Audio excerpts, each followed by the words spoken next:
حدیث نبوی۔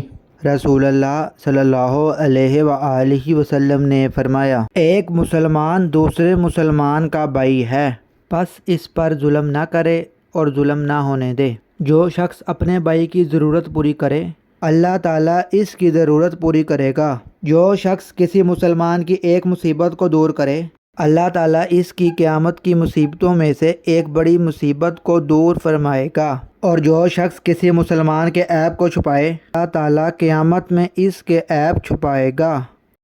رسول کریم صلی اللہ علیہ وآلہ وسلم نے فرمایا، ایک شخص راستے پر چل رہا تھا کہ اس نے وہاں کانٹے دار ڈالی دیکھی۔ اس نے اسے اٹھا لیا تو اللہ تعالیٰ نے اس کا یہ عمل قبول کیا اور اس کی مغفرت کر دی۔ اگر آپ چاہتے ہیں کہ آپ کو مفید اور سچی تعلیمات روزانہ ملے جس سے آپ کی آخرت بھی سنور جائے تو ہمارے پیج کو لائک اور سبسکرائب لازم کریں۔ شکریہ۔